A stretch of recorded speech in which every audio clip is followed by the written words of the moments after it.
Ready to go trick-or-treating, sweetie?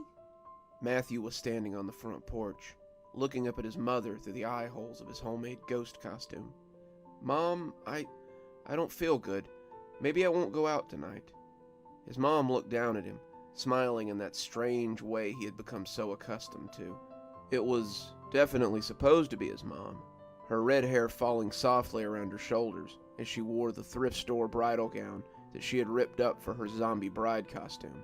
But Matthew knew that it wasn't her.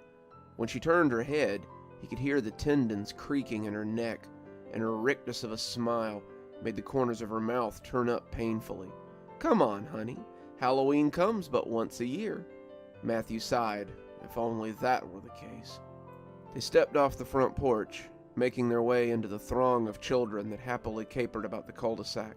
His ghost costume looked a little plain when compared to the others, but Matthew couldn't find it in himself to be self-conscious anymore. They weren't kids, at any rate. Not the kids he'd grown up with. Behind their colorful masks or painted faces, their oddly yellow eyelids were black, with soulless eyes. I can't, Matthew said, letting his hand slip from his mother's. Can't what, sweetie? She asked, turning her painful smile on him. I can't do this anymore, he yelled, throwing his bucket down and rounding on her. The throng of trick-or-treaters turned to stare at him, and Matthew suddenly realized his mistake. Not for the first time, and not for the last. Sweetie, his mother said, turning slowly, her arms and legs like something full of coat hangers and newspaper. It's Halloween. You either treat, or you get tricked. The kids began to circle around him, their voices low, their eyes shining like pools of tar. Trick or treat, trick or treat, trick or treat, trick or treat. Matthew could hear his heart beating in his ears. He could almost hear it as he backed away. It was noisy, soupy, and constantly pounding, fundamentally different from a normal heartbeat in every way.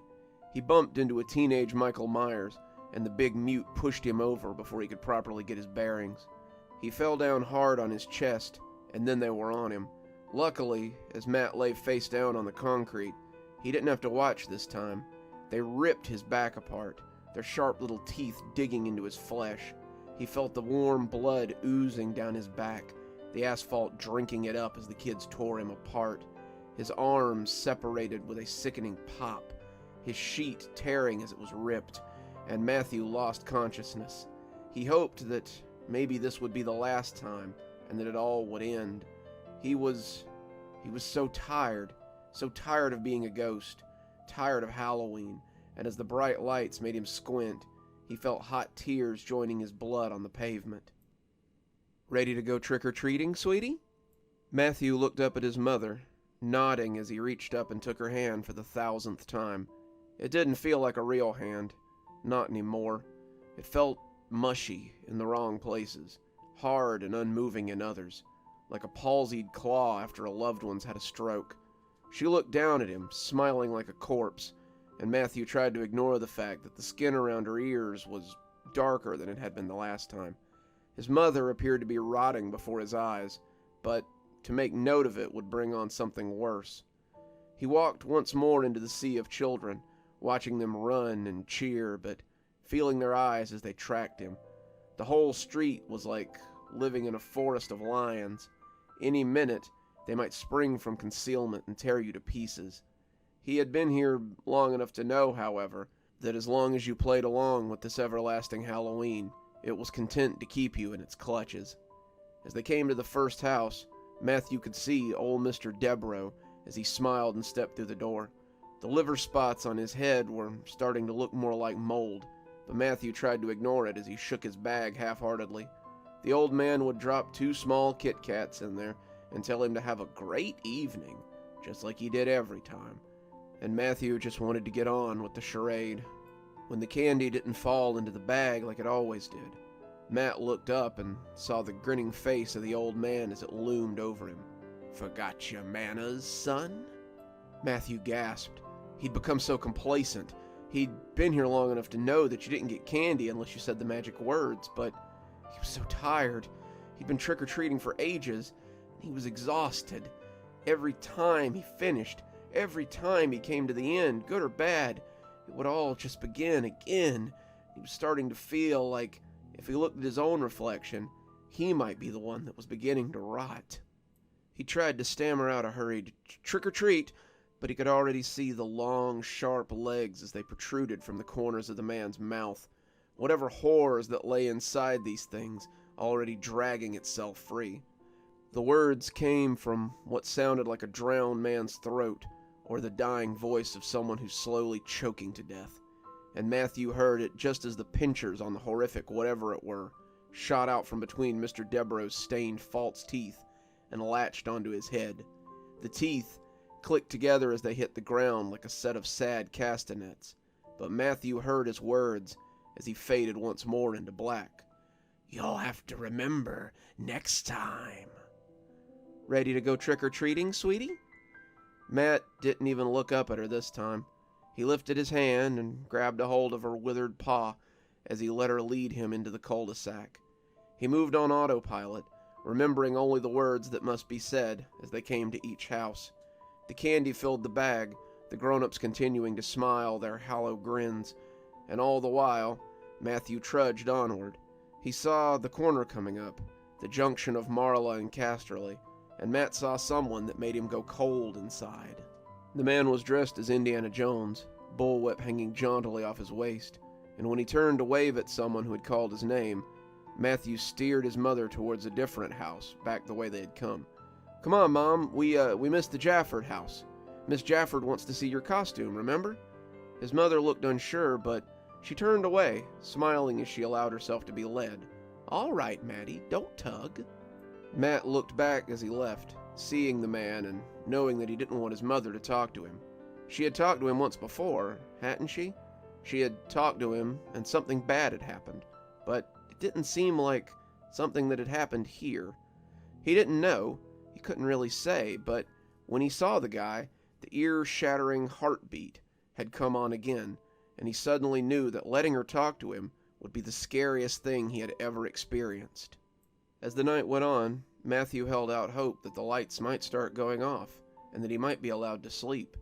The bag was heavy, the pillowcase bulging oddly as it threatened to split, but still, he and his mother walked the streets of the cul-de-sac.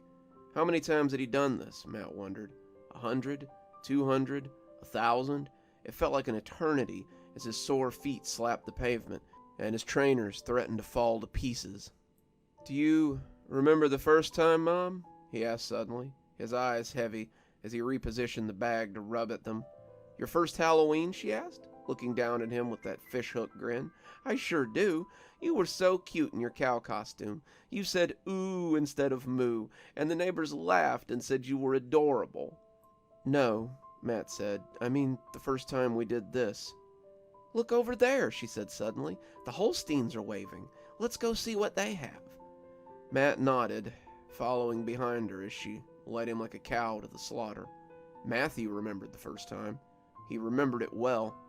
He'd looked up into his mother's eyes and been so excited. He had run down the street, tugging her along as they went house to house to house.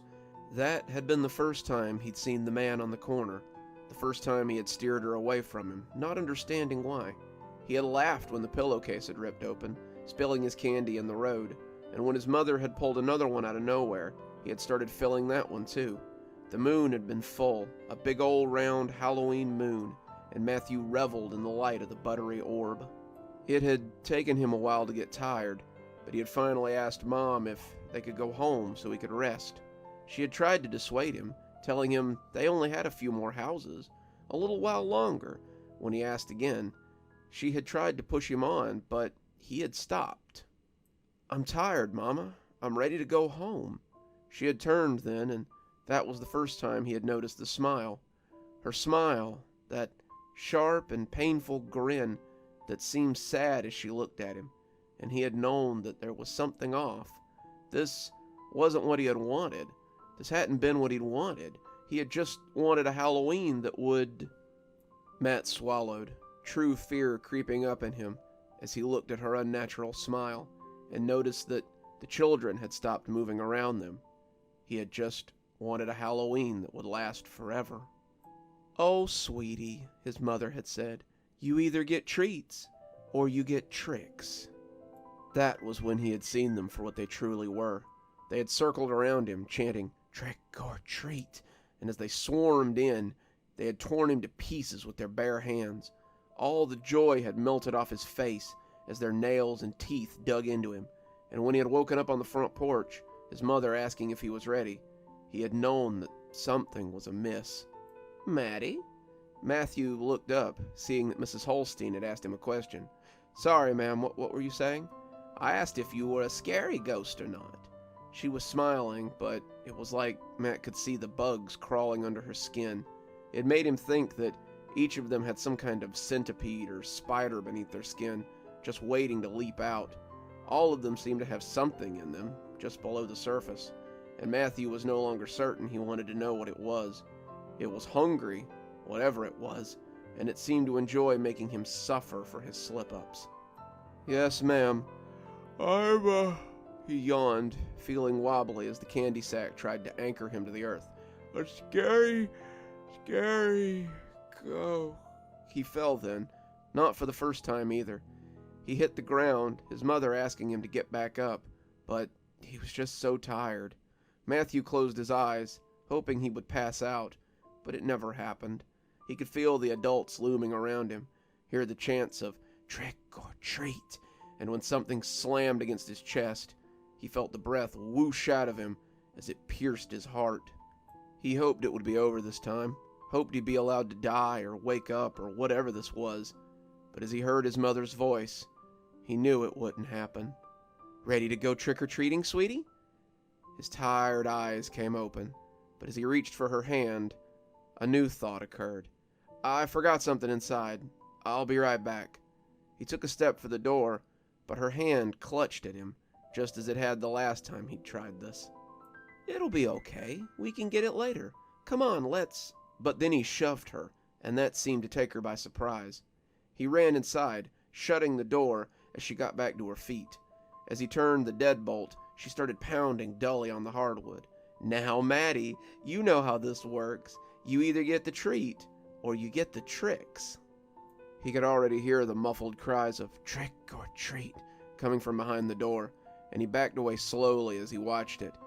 He wasn't strong enough to push the couch in front of the door, or even one of the recliners, but he did shove the end table in the hallway over, as he went running up the stairs to close the door to his room behind him. He locked the door and squeezed himself into the corner as he threw the sheet he was still wearing across the room. He could hear a loud thumping coming from downstairs, and he didn't think that door would keep them out for long. He racked his brain, trying to figure out how to get out of this. He thought back across all those trick-or-treating trips, all the nights that had come before this, and his mind always went back to the man in the wide-brimmed hat. He was scared of him in a way that he wasn't of any of the others.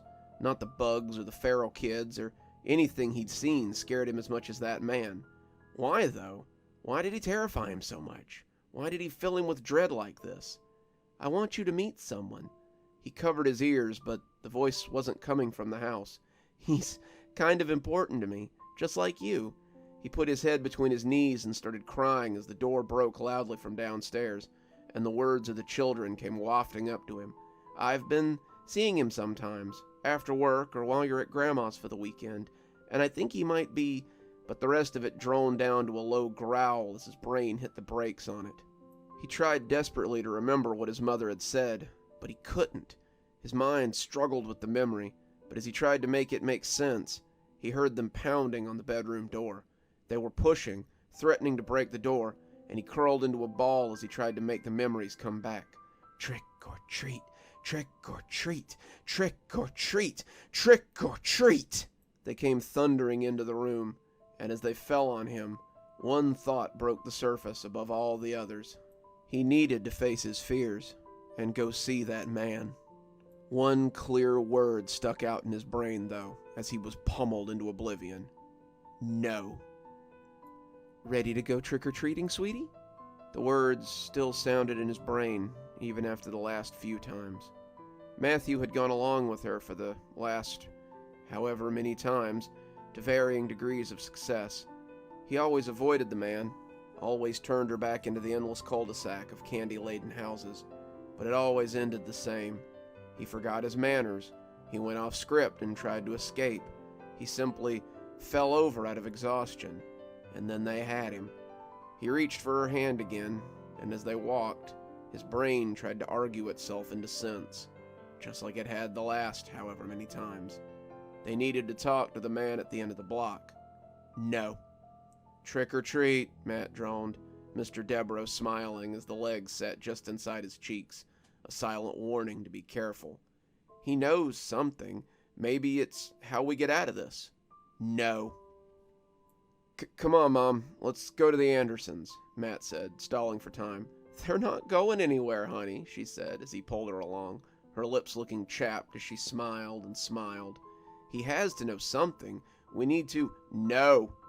"Are you a scary ghost?" Miss Holstein asked, and Matt nodded as he told her he was, indeed, a scary ghost. "But if we just—" "No, no, no, no!" Matt finally yelled, clutching his head as he fell to his knees in the road. He wanted his brain to shut up. He was tired. He was so tired. He wanted to go to bed. He just wanted this all to end. He just... That's when he noticed that they were looking at him. Matt closed his eyes, and oblivion came on not too much later. Well, not oblivion. Something more like purgatory. "Ready to?" But he shoved her again and went running down the street, ghost costume flapping as he jumped off the porch. The kids were after him in a second, but Matt didn't care. They would get him, one way or another, but he just needed a break from the constant tricking and treating. He was running up the street, the crowd behind him, and when he looked up, the children seemed to bulge with the scrabbling things as well. They were full of bugs, full of hate, and Matthew needed a way to get beyond this. He turned back just in time to bump into someone, and as he fell down, he covered his head, expecting to be killed by the howling mob. When it didn't come, Matt looked up to see who he had run into. "Need a hand up, little buddy?" It was the man in the Indiana Jones costume, and to Matt, he looked like the closest thing to an angel he'd ever seen. Matt took his hand, shaking a little as he looked behind him. The mob had stopped, watching the man in confusion, and as Matthew looked up through the eyes of his ghost costume, he became aware that this fellow looked different. He looked real, untouched by this place, and Matt wondered why he'd been afraid of him. "It's great to finally meet you, Matt. Your mother's told me all about you, and I've been looking forward to meeting you. I'm Derek. I guess I'm your mom's—" But the words seemed to slow down, and the dread came back into Matthew. As the mob came back to screaming life, Matt realized why he had been afraid of this guy. Matthew turned, wanting to run away, but he was blinded by bright lights and put his hands up to stop them. As he fell into oblivion, Matthew came to terms with what he had to do, and he hoped that he still had the strength. He needed to face his fears, otherwise he'd be stuck here forever. "Ready to go trick-or-treating, sweetie?" He looked up into his mother's smiling face, the corners of her mouth red as they threatened to crack, and shook his head. "Not yet, Mom. We're missing someone." He reached up and took her hand, and as they walked off towards the thing he feared most, the kids parted for them. They watched him, chanting their infernal mantra, and it seemed that he had the eyes of the entire neighborhood. As he walked towards the swollen moon, he felt it swivel in the sky, and the craters too seemed to watch him as he made a beeline for the spot he had tried to avoid. It wasn't easy. Each step felt like the first step towards a high dive at the pool, or the roller coaster at the amusement park. He could see the man, his hat at a jaunty angle, and as they moved closer to him, all the people around them held their breath. "Julia," Derek said, raising his hand and walking over. "And this must be Matthew. Good to meet you, buddy. I'm Derek." He put out a hand, and Matt shook it heartily. "Matty, I want you to meet someone," his mother said. "He's kind of important, like you, and I've been seeing him sometimes, after work or while you're at Grandma's for the weekend. I think he might be someone you'll be seeing a lot more of in the future. Matthew, this is Derek. He's my boyfriend." Matt told him it was a pleasure to meet him, and he watched the two of them talking quietly, expecting that now things would go back to the way they were. This was it. This was one of those storybook moments that would turn everything back the way it was supposed to be. Matthew smiled as he watched her slip his hand into his, and it felt like everything would be okay now. When the first person began to scream, he felt a little less sure than he had been before. The mob of children had followed them, the adults standing out like sore thumbs amongst them, and many of them were pointing at him. The huge moon that he had thought of as an eye only moments before cracked like an egg as it burst into two pieces. It began to rain something down on them, something that didn't look entirely pleasant. They slapped against his ghost costume wetly, but as one fell across the eye hole, Matt saw that they were bugs. They looked like a cross between a centipede and a spider, and as he threw it away, the crowd began to surge towards him. Matt ran, the only thing he could do, and as his mother and Derek stood amongst the throng of chasers, they looked like rocks in a rushing river. He ran, his sore feet almost spilling him into the road more than once. He'd been so sure that this would work, that this would free him, but now he wasn't sure what he was supposed to do. The creepy crawlies were biting him as they covered the outside of his costume, weighing him down and making him sore. As the mob closed in, their cries of "trick or treat" sounded like a war chant, and Matt saw bright lights coming up fast. He put a hand up, shielding his eyes, but he didn't dare stop running. As the lights bore down on him, he hoped he would wake up anywhere besides the front porch of his house. Heaven, hell, nothingness, whatever was coming next, Matthew welcomed it with open arms. The cries of the mob were driven into blissful silence, only to be replaced by a harsh and rhythmic beeping. Matt opened his eyes as his hand shot up to slap at his ear, making his head ring. He could see a pristine hospital room with a beeping IV pole attached to one arm, and the warm sun of mid-morning outside the big window. His mother was snoring softly as she lay across his feet, and as he moved his prickly legs to make them wake up, she stirred and looked at him in surprise. "Oh my God, Matthew!" She wrapped him in a hug, his IV making him feel pinched, but he was happy to have woken up somewhere different for a change. "Hey, Mom, what's going on?" She smoothed his hair, her eyes wet-looking as she tried to commit him to memory. You got hit by a car, sweetie. You ran away while we were trick-or-treating after..." She opened her mouth like a fish, but shook it off. It's not important. What's important is that you're awake." "Where's Derek?" The vision of the two of them standing stationary as the group of screaming children poured past them, still very vivid in his mind. He's been by a few times. He wanted to make sure you were okay. I told him I might need to take a break, though. I didn't mean to upset you when I told you. I knew it was sudden, but I shouldn't have said it so quickly. I should have eased you into it. I'm sorry, Maddie," she said, half crying. It's okay. I was just surprised. I shouldn't have run away. You should call him and let him know that everything's okay." His mother looked shocked, but happy. She'd clearly been worried for a while, but she was happy that Matthew was awake again. She stood up, asking if he wanted something to drink, and Matt nodded in the affirmative. His throat was very dry, and it felt like a while since he had used it properly. It wasn't until the sun set that night that Matthew became anxious again. His mother excused herself, saying she needed to get some food and maybe call Derek and tell him that Matthew was okay. She had sat with him all day, watching cartoons and just kind of holding him, but it appeared that her lack of lunch was catching up with her. The hospital was quieter now, the night shift still in full swing, but she still stopped before heading out the door. "You'll be okay for a few minutes, right? You look a little pale, like there's something on your mind." Matt assured her that he'd be fine, but he was still a little happier once she was out the door.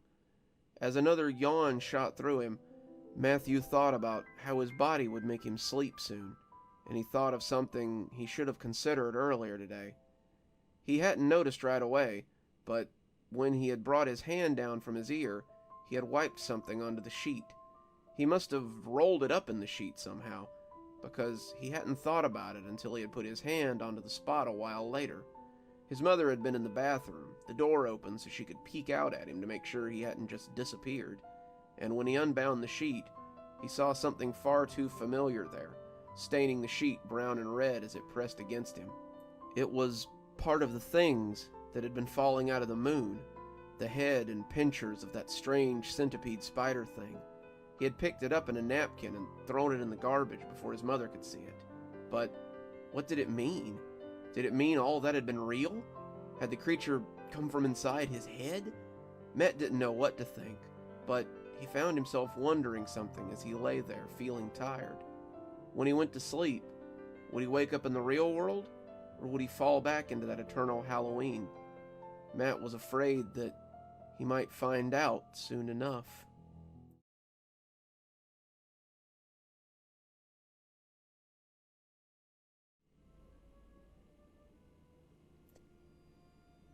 Good evening, everyone. It's me, Dr. Plague. Thank you so much for joining me for tonight's story. If you're too spooked to go on, then I'll understand if you want to bail out now. But if you think you could handle a little more, go ahead and click one of those other videos you can see displayed on the screen. If you enjoyed yourself and you're not already subscribed, go ahead and hit that subscribe button. Maybe hit that notification bell so you don't miss any of the spooky stuff we do here. Maybe even leave me a little comment. I like it when people comment. If you think you might like to support the show more monetarily, you can always come down to Patreon, or maybe buy a book. I have links below for both. Speaking of patrons, let's go ahead and thank our patrons. Thanks to Janet for being our Spooky Skeleton tier contributor. Thanks to Xaronana, Emily Coltsfoot, Martha, Marianne Schuler, and Jennifer Damron for being our Ghostly Reader tier contributors. Thanks, guys. We just couldn't do it without you. If you haven't come on down and checked out Patreon yet, what are you waiting for? We have lots of cool tiers and lots of cool rewards down there, especially to my Ghostly Reader tier contributors, which make up the bulk of it. They get a book whenever I write one, signed on their doorstep, ready just for them. If that sounds like something you might be interested in, come on down and have a look. And as always, thanks for stopping by. Dr. Plague, signing off. Have a wonderful evening. It was definitely supposed to be his mom, her red hair falling softly around her shoulders as she wore the thrift store bride costume that she had ripped up for the zombie bride. But Matthew knew it wasn't her. When she turned her head... No, I hate it. The man was dressed as Indiana Jones, bullwhip hanging... He wasn't strong enough to push the door. Push the door... Ah, damn. Well, that's why we read through this, so we don't try pushing doors in front of doors. Man, I was pretty tired, I guess. The huge moon that had... The huge moon...